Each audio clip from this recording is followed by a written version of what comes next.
تو وہ اس میں تو کوئی دو رائے نہیں ہے.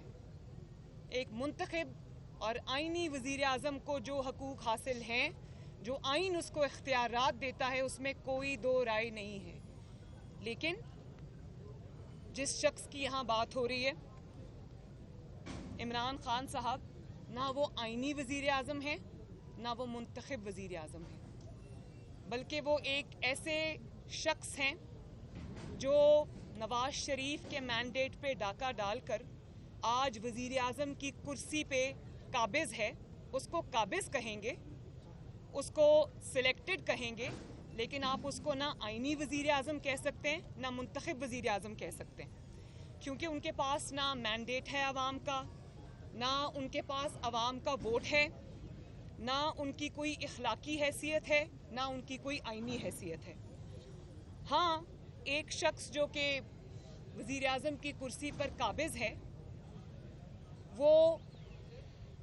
بجائے اس کے کہ آئین اور قانون کے تحت معاملات کو چلاتا ہو، وہ جادو ٹونا، جھاڑ پھونک، حساب کتاب کے ذریعے ملک کو چلا رہا ہے. 22 کروڑ کے ملک کو وہ چلا رہا ہے، اور جس ملک میں اہم ترین تقرریاں، ان تقرریوں کی میں بات کر رہی ہوں جن کا پاکستان کی سلامتی سے ڈائریکٹ تعلق ہے، جو شخص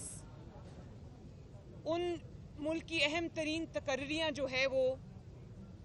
جادو ٹونے سے کرتا ہو، جنات بجائے وزیر اعظم کے جنات وہ تقرریاں کرتے ہوں، جنات ٹائمنگز طے کرتے ہوں، یا پھر وہ جس کو طوطا فال کہتے ہیں وہ نکال کے کرتے ہوں، تو پھر اس ملک کا دنیا میں تماشا بننا جس طرح اب بنا ہے، اداروں کا تماشا بننا، پھر اس میں ہمیں کوئی میرے خیال اس میں کوئی حیرانگی کی، اچنبے کی بات نہیں ہے. اور میں تو یہ سمجھتی ہوں کہ اگر وہ اتنا ہی ان کا جادو ٹونا سکسیسفل ہے، حساب کتاب سکسیسفل ہے، وہ جو جنتر منتر جس کو کہتے ہیں وہ سکسیسفل ہے، تو وہ عوام کی بھلائی کے لیے کیوں استعمال نہیں ہوتا؟ وہ جو جنات کی اسسٹنس ہے یا جنتر منتر جو ہیں، وہ صرف اہم ترین تقرریاں کرنے کے لیے ہی کیوں استعمال ہوتے ہیں؟ وہ اس چیز کے لیے استعمال کیوں نہیں ہوتے کہ عوام سے مہنگائی کا بوجھ کم کیا جائے؟ عوام کا اگر اتنا ہی کامیاب ہے وہ طریقہ کار، تو وہ پھر آٹا سستا کرو، اس سے چینی سستی کرو، اس سے پیٹرول سستا کرو، اس سے ڈیزل سستا کرو، اس سے اپنی کارکردگی کو بہتر بناؤ. تو بات یہ ہے کہ یہ نہ اپنے آئینی اختیارات کے استعمال کا مسئلہ ہے، نہ یہ وزیر اعظم کے اختیارات کے استعمال کا مسئلہ ہے، نہ یہ کسی جمہوریت کا مسئلہ ہے، نہ کسی جمہوری اصول کا مسئلہ ہے، نہ ہی یہ کوئی آئینی کردار کا مسئلہ ہے. یہ اپنی ذات کو اور اپنی حکومت کو چند دن اور مہلت دینے کا نسخہ ہے. سمجھ نہیں آ رہی، پوری قوم کو سمجھ نہیں آ رہی کہ آپ نے پورے ملک کو ایٹ اے گرائنڈنگ ہالٹ آپ لے آئے ہیں. پورا ملک اس وقت بند ہے، اداروں کا ملک کا تماشا بن چکا ہے، صرف اس لیے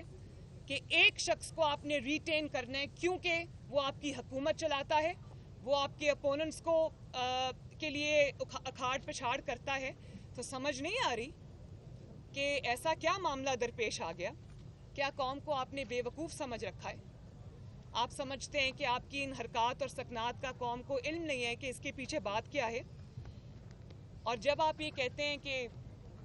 ہم کل پڑھ رہے تھے کہ وزیر اعظم کا آئینی حق ہوتا ہے، اختیار ہوتا ہے، آج آپ کو ووٹ کو عزت دو یاد آ گئی ہے، تو میں آپ کو یہ بتا دوں کہ آپ کو نواز شریف بننے کی کوشش بھی نہیں کرنی چاہیے. نواز شریف جب ووٹ کو عزت دو کا نعرہ لے کر میدان میں آیا تھا تو وہ منتخب وزیر اعظم تھا، وہ آئینی وزیر اعظم تھا، وہ عوام کے ووٹ سے آیا تھا، وہ ایک بہت لمبی جد و جہد طے کر کے آیا تھا، اس کی ایک بہت بڑی آئینی سٹرگل تھی جو اس کی ذات کے لیے نہیں تھی.